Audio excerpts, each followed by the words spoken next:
details on the first ever Guild Wars 2 tournament, a level 90 truly neutral WoW character, and an MMO boss that hits people with an interesting body part.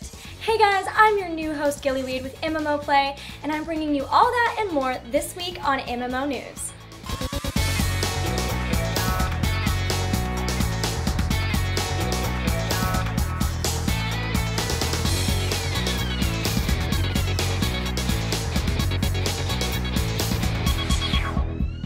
The Guild Wars franchise has built up almost a decade of MMORPG heritage, but it's never shown any serious intent on taking the action onto an esports platform.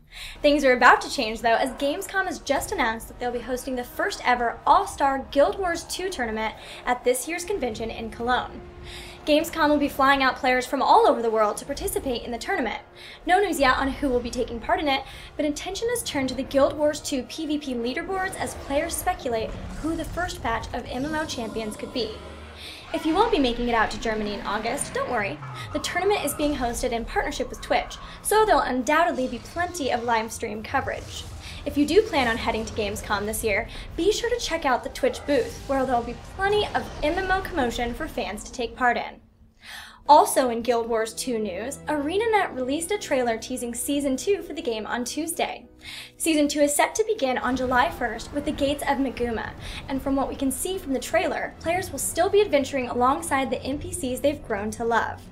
ArenaNet also released 2 new screenshots that show some of the wild environs players will encounter in Gates of Maguma. Whether this new area is an entire new zone or just an instance is still unclear, but what is known is that players who log in on July 1st will have the story content unlocked permanently in their in-game journal. Who are your top picks for the first ever Guild Wars 2 tournament? What are you most excited about in the Gates of Maguma? Let us know in the comments below. The Kingdom's Age announcement trailer was released on Monday, showing pre-alpha in-game footage of the skill-based MMO RTS. The game will offer a single-player campaign as well as player-versus-player territorial conflict. Kingdom's Age is the second title from Agincourt Gaming, who also developed Battle Conquest. From the trailer, players appear to control hundreds of soldiers in each army battle. Combat is played out in full with slain warriors falling to the ground and spilling blood onto the soil. We also scouted familiar fantasy races making up the army ranks, including what appeared to be dwarves, humans, orcs, and undead. The official website reveals that each of the races has distinctive combat characteristics. When you assemble an army with units from the same race, you benefit from a racial bonus. Or you can form a multi-racial team. But what you gain in skill diversity, you lose out in chaotic interactions and even infighting among the different races, because nobody tosses a dwarf. Players will also choose between many unit compositions, including infantry, ranged, cavalry, flying, and even war machines and monsters. So getting the right mix will be a matter of strategy and experimentation. Kingdom's Age will be available for PC, Macs, and Linux. The game is currently in its pre-alpha stage. Tera has always delivered on action, and one of the greatest joys in the game is the massive boss fights. Players will have some deadly new foes to face in the game's new Wounded World update.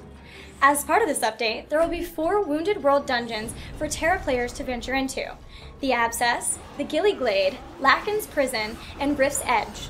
Each dungeon features a unique environment and bosses to fight, ranging from battling through hordes of pestilent beasts to end an infection, to entering a fairy realm to rescue the world's oldest Gillyweed. As seen from this trailer for the Abscess, players will have their work cut out for them in these dungeons. I mean, how can you resist a boss that pulls out his own spine to battle with? And even better, the new rewards available equal the danger, as there is plenty of new gear, alchemy recipes, and more. So grab your spine, or whatever other weapon you choose to use, and get ready for the Wounded World update on July 8th. SMITE is breaking ground as Rama, the 7th avatar of Vishnu, is being added to the game's roster of deities.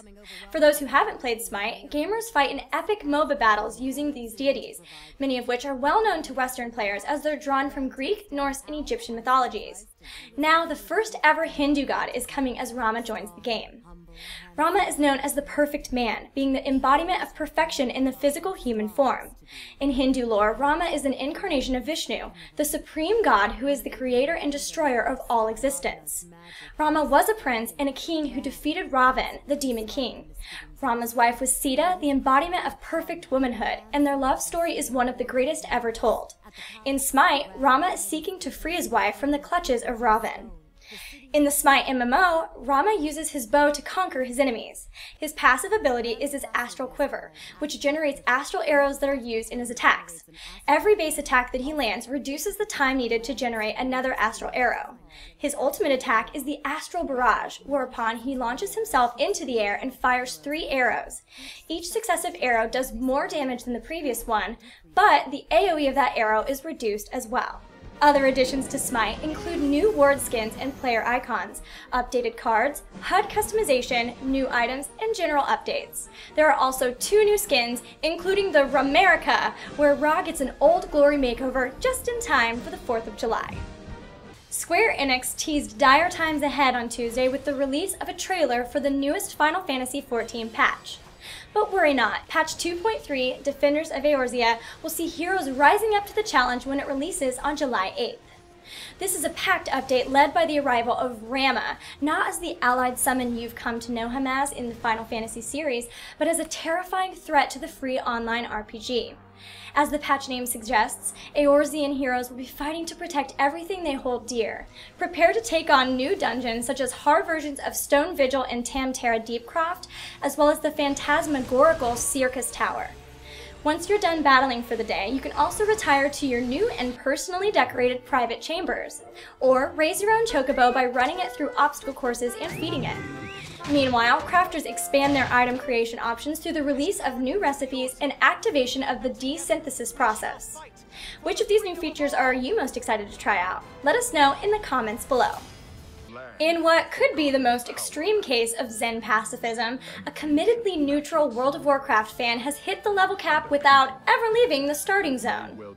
On Sunday, World of Warcraft Pandarin Double Agent declared his achievement on the Battle.net forums, detailing his more than 4,100-hour grind to the top and rallying players for his final raid as he hit the cap.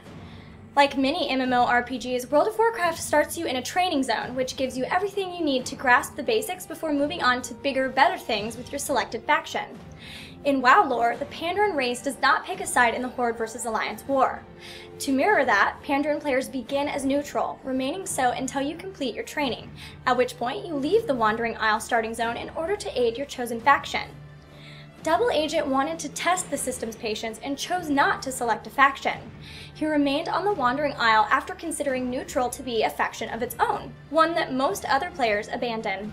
In talking about the decision, Double Agent said, "I stayed on the Isle and refused to betray the neutral by choosing a side. I probably would have given up on it a while back had my friend not suggested that I would never be able to do it.